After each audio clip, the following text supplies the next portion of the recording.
Good morning and welcome to the Celebration Space. My name is Kaylee Phelps and today we are talking about my secret for big decision making on Coffee Break with Kaylee. So I am really thrilled to talk about this, mostly because this is something I also want to kind of disclaimer up front. This is something that came from my brain that is not this. I normally do some research on some of the lives that I'll do or the blog posts that I'll do. So I'll do a little research just to find out how my system compares to others. But this system that I'm about to walk you through is something that has been tried and true for me for years. I first used it when I was deciding where to go to college. And then I've used it to decide what apartment to live in, to decide what car I want to buy, things like that. So just also up front, I want to let you know that this all comes from my brain and it's my own silly system, but has been really awesome and efficient for me and what I've used it for. And then I also want to talk about that it's really something that is something that you can use for a lot of different things, but it's really something where you need to have choice, and it's normally something that can be a little bit more data driven. So you'll learn a little bit more about that in a second, but if you're having a feelings big decision, that might be a little bit more tough for the system. But we'll go into it right now. So the key to it is knowing what you want and knowing what your options are, which sounds a little bit crazy because you're like, if I know what I want, then I know how to make the big decision. Well, it's a little bit more nuanced than that. It's going to be a system of setting up what qualities of your ideal thing that you want and seeing which of your options really matches what you want. So there's a couple different ways to do this. I'm going to outline the way that I like to do it, which is in a spreadsheet format, but you can do this with sticky notes, different color sticky notes. You can do it in a journal. You can do it online in different systems. And yeah, so I'm gonna use my spreadsheet example just because that really works for me. And that's what I came up with originally when I was looking at college options. So if you remember high school math class, you have your y-axis and your x-axis when you have a grid. So this is going to be all of your columns and this is going to be all of your rows. I wish that I could do a screen share right now, but I don't think Facebook Live will let me do that. But what I want your columns to be is going to be, that first column is going to be your rubric. So that's really going to be what your ideal scenario is. So for me going into college, that was like Kaylee's ideal college. And so that was the rubric that I was grading against. And then next to it, I had all the different colleges I went to. I'm gonna list Loyola University Chicago because that's where I ended up going. But I had 5 other colleges going down the line. So I'm not gonna call out any other colleges. So I'm just gonna call them college A, B, C, D, and E. Yes, 5 more. So then on the y-axis for your rows going across, it's going to be qualifying data and qualities that you want. So for me with this college example, it was, I wanted a mid-sized school. I wanted something around 10,000 students. I wanted to be in a metropolitan area of a bigger city.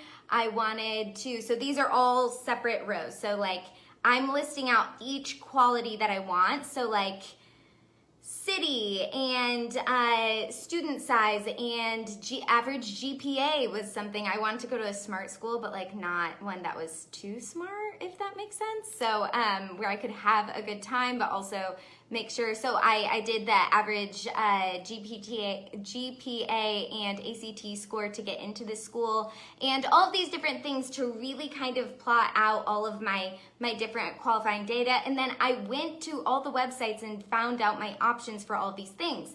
Another example of using this is when Tyler and I were apartment shopping, looking at things that were really important to me and really important to him to create our ideal rubric that we were going to grade our other apartments against. So for me, I really wanted his and her sinks. A second thing is that Dolly has like a giant igloo litter box, so we wanted to have a natural space where that could really fit in. Sorry, I thought I heard screaming and there were children playing outside, so I just wanted to make sure nothing was happening. There's a little bit, but I think they're okay. Okay, but sorry, back to it. So I had those two things I really wanted. Tyler really wanted a great gym, and he had his own qualifying data for that. So basically, really putting together on that first column what you want your rubric to be and what you want your qualifying data to be, and then going across for all of your options. So you could be looking at, I think we were looking at like 20 different apartments. I did the same thing with my car. I laid out my ideal car, what I wanted my crash test rating to be, what I wanted miles per gallon to be, what I wanted the inside cargo space to look like, and how much of that. And so really, once you have all of your data collected and you have all of your options, basically what you're gonna do is you're gonna try to figure out, you're always gonna keep that first column locked in your spreadsheet or in your sticky note grid or whatever system you wanna use, and you're going to plot all of your options against it, going one by one. So you might wanna color code this, and you might wanna just go on numbers. And for me, I usually go on data because I like to say data doesn't lie. I'm not a big numbers person, but this is something that you can also use for vendors. Like if you're working in a business and you're like, we want a vendor who does X, Y, and Z and also is this price tag and has this amount of support, you can do that. But really, having data will help you to be able to move things up or back, move those columns to show what has the closest reality to what your ideal is. So if that makes sense, you're gonna start moving columns. You can start shifting them right and left. I normally use Google Sheets, which I'm a huge Google Docs fan, Google Drive fan. So just moving those around is really gonna help you be able to match what you want. You can also do a stoplight system. So like, for example, if I was looking at college B in my college example, and I really liked a lot of things, but there were some things that were way outside of my range. Like I wanted around 10,000 students. Let's say they had 40,000 students. I might use a stoplight system and highlight that little box red, like a light red color, or maybe you want like a deep red and like you want white font, whatever your formatting choice.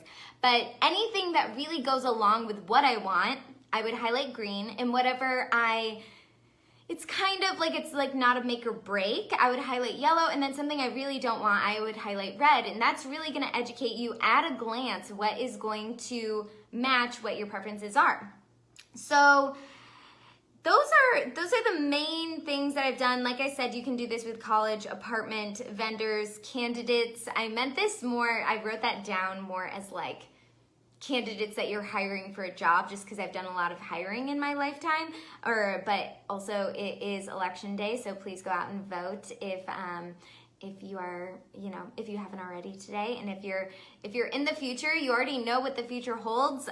You have a secret that all of us in present time don't know yet. So, but yeah, all of those different options, things are, schools, just like for your children, if you're moving to an area, doctors, dentists, different insurance plans. I mean, you can really use this system for a number of different things. It takes a little bit of soul searching to figure out what exactly you want, and it takes some organization, but really you can figure out what you want, and the data, the numbers, the colors, the system is going to tell you and educate you what is going to match your wants and your needs. And then from there, you kind of have to just trust yourself. So it might tell you that you wanted it to be X, but Y is the thing that is closer to your ideal reality. And that's okay. If Y is the thing, or X is the thing that you want, at least you go into it knowing, hey, I had this other option and it was maybe closer to what I wanted, but there's something that really is feeling good about this college or university, or this car when I drove it, or this apartment when I walked through it. And maybe it doesn't check all the boxes, but even when I count it against the data, it's something that feels good to me. And that's something that intuition is going to help with. But if you're really trying to get down to business with a couple of different options, I hope that this will help with some big decision making when you have options, finding out what you want, finding out what qualities to grade against what you want, and then going out there and really finding the options to rule against that rubric. So please let me know if you have anything else that maybe has helped you in some decision making. I know chatting it out with friends, doing some different things, you can probably Google and get a million different answers, but this is a tried and true system for me that I hope might help you. If you have any questions, please don't hesitate to reach out, and until next time, enjoy celebrating today.